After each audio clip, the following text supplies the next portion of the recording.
ಸಹಕಾರಿ ಬ್ಯಾಂಕ್ನಲ್ಲಿ ನಡೆದಂತ ದರೋಡೆ ಪ್ರಕರಣ. ಮಂಗಳೂರಿನ ಕೋಟೆಕಾರ್ ಸಹಕಾರಿ ಬ್ಯಾಂಕ್ನಲ್ಲಿ ಪೊಲೀಸರ ತನಿಖೆ ದಿಕ್ಕು ತಪ್ಪಿಸೋದಕ್ಕೆ ದರೋಡೆಕೋರರು ಮಾಡಿದಂತ ಪ್ಲಾನ್. ದುಷ್ಕರ್ಮಿಗಳು ಎಸೆದು ಹೋಗಿದ್ದಂತಹ ಮೊಬೈಲ್ ಪತ್ತೆ ಆಗಿದೆ.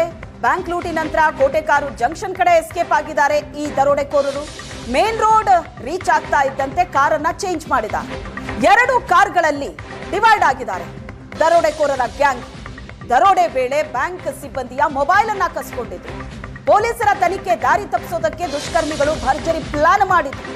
ಒಂದು ತಂಡ ಮಂಗಳೂರಿಗೆ ಬಂದು ಮೊಬೈಲ್ ಅನ್ನ ಎಸೆದು ಪರಾರಿಯಾಗಿದೆ. ಕೋಟೆಕಾರ್ ಸಹಕಾರಿ ಬ್ಯಾಂಕ್ನಲ್ಲಿ ನಡೆದಂತಹ ದರೋಡೆಕೋರರು ತಲಪಾಡಿ ಟೋಲ್ ಬಳಿ ಇರುವಂತಹ ದೃಶ್ಯವನ್ನ ನೀವು ನೋಡ್ತಾ ಇದ್ರಿ. ಬ್ಯಾಂಕ್ನಿಂದ ಹೊರಗಡೆ ಬಂದಂತಹ ದರೋಡೆಕೋರರು ಕಾರ್ನಲ್ಲಿ ಎಸ್ಕೇಪ್ ಆಗ್ತಾ ಇರೋದು. 4 ಕೋಟಿ ಬೆಲೆ ಬಾಳುವಂತಹ ಚಿನ್ನವನ್ನ ಕದ್ದು ಪರಾರಿಯಾಗಿದೆ.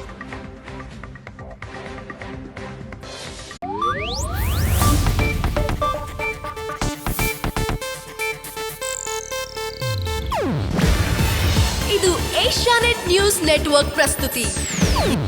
ನೀವು ನೋಡ್ತಿದ್ದೀರಾ ಏಷ್ಯಾನೆಟ್ ಸುವರ್ಣ ನ್ಯೂಸ್.